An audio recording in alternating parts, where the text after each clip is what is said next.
12 திருமுறைக்கு ஒரு சிறப்பான ஒரு நூல் அப்படின்னா ஃபர்ஸ்ட் எதை சொல்லலாம்? 12 திருமுறைகள்ல சிறப்பானதா அப்படின்னும் போது நம்ம திருவாசகத்தை ஏற்றுக்கொள்ளலாம்ன்றதுக்கு நான் எதை ஆதாரமா நான் சொல்றேன்னா, இறைவனே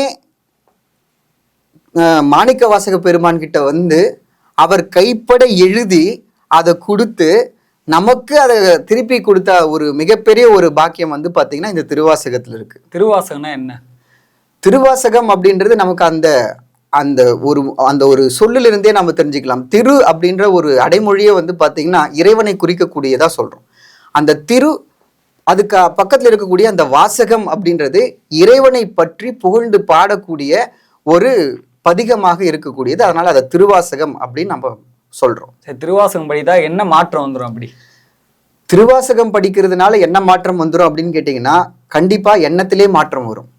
ஏன்னா நம்முடைய எண்ணம் தான் இன்னைக்கு மனிதனுடைய ஒவ்வொரு வாழ்க்கையில நடக்கக்கூடிய எந்த ஒரு செயல்முறைக்கும் எண்ணமே காரணம் அப்படின்னு நம்ம சொல்றோம்.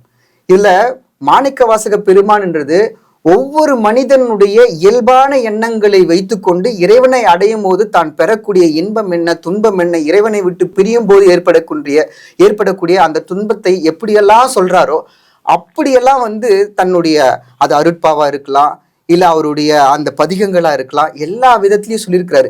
இது ஒவ்வொரு தனிப்பட்ட மனிதனுடைய மனத்தின் இயல்பு, அந்த இயல்புனுடைய வெளிப்பாடுகள்ல இறைவனை எப்படியெல்லாம் அடையலாம் அப்படின்றத அவரு சொல்லியிருக்காரு. தான் அடைந்த அந்த ஒரு நிலையை பிறரும் அடைய முடியும் அப்படின்றதுக்கு அவருடைய மனத்தின் வெளிப்பாடு தான் இந்த திருவாசகமே. திருவாசகம் இன்னொன்னு சொல்றாங்க, திருவாசகம் நாமளும் சிவமாகலான்றதையும் சொல்லியிருக்காங்க. ஆமா, அதனுடைய கருத்து என்ன உங்களுக்கு? இப்ப நாமும் சிவமாகலாம் அப்படின்றது என்னன்னா, சிவன் சிவம் அப்படின்னு நம்ம வழக்கமா வந்து சைவத்துல நம்ம சொல்லுவோம்.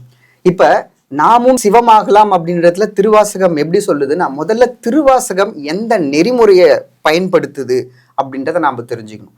திருவாசகம் என்பது முழுக்க முழுக்க ஞான மார்க்கத்தை அடையக்கூடியது. அப்ப அந்த ஞான மார்க்கத்தின் வழியாக செல்லும் போது அதுல ஞானத்தை கொடுக்கக்கூடிய ஒரு இடத்தில் ரொம்ப முக்கியமா இருக்கக்கூடியவர் யார் அப்படின்னு கேட்டீங்கன்னா குரு. அப்போ மாணிக்க வாசக பெருமான் இந்த இடத்துல எப்படி சொல்றாருன்னா, இறைவனை தன்னுடைய குருவாக ஏற்றுக்கொண்டு குருவின் மூலமாக அவனுடைய அருளையும் பெற்றுக்கொண்டு அவர் தான் சொல்றார், சிக்கென பிடித்தேன் எங்கெழுந்து அருள்வது இனி ஏன் அப்படின்னு அவர் சொல்றார்.